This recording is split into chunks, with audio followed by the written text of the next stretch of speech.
My name is Jasmine and I am a freshman in College of Communication studying journalism from Shanghai, China originally.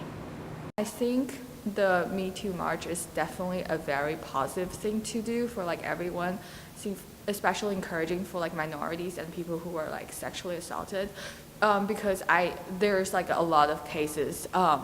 lot of sexual assault cases, especially in university when people are out of home and then they're free from their parents. So,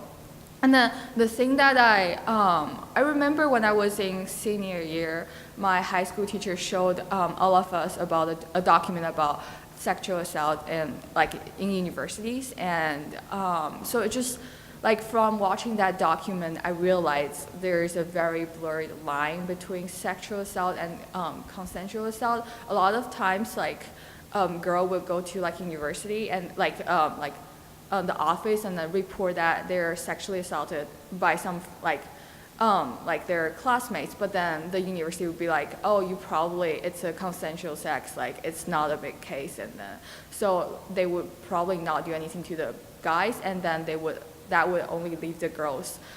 being hurt and then heartbroken, and then there's really nothing much they can do about it. So definitely I think this march is a very positive thing to do,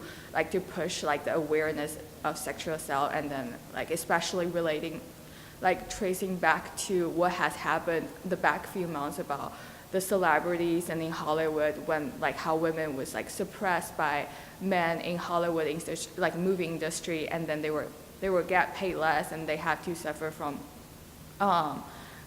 Harvey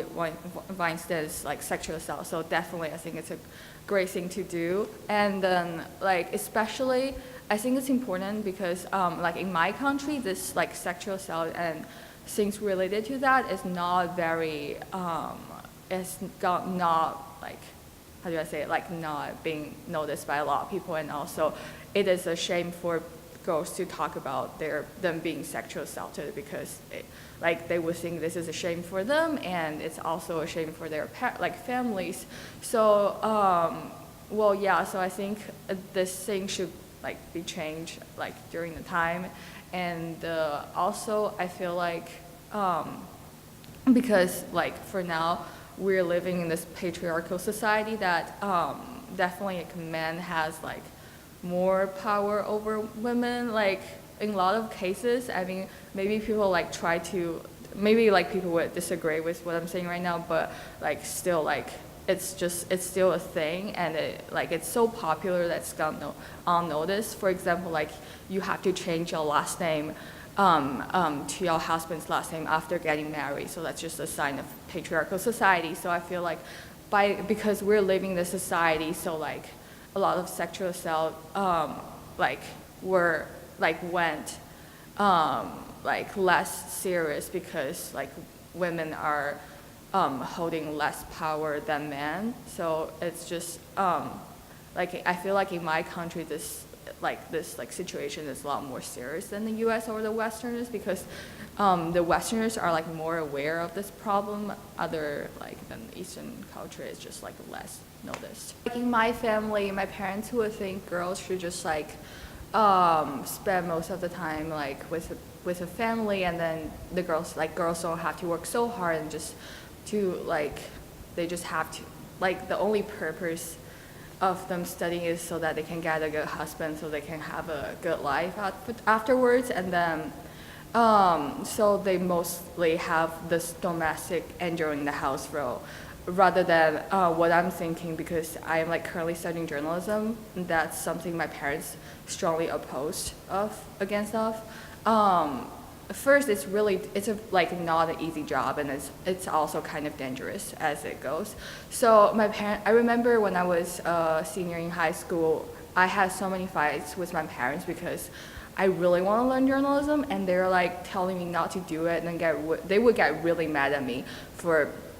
telling them my decision. So, but I still went on my way and enrolled as a journalism major, so which I'm really proud of myself, because that's actually the first time ever I actually stood up for myself and told them what I really wanted to do, even though they are still not a big fan of my decision. But I think I'll just have to solely convince them that my decision is my decision. Like, I have to live my life. I was also really encouraged by this movement because a lot of things that they're trying to promote and is like very relatable to my own life, like how I was not like the Chinese culture is different than what I'm receiving from the U.S. and then the value has been changing by studying abroad and and also mostly about realizing my own value and what I really wanted to do instead of just listening to my parents' will and what they want me to do. So it's like I think it's a great movement and yeah, I'd love to be part of it.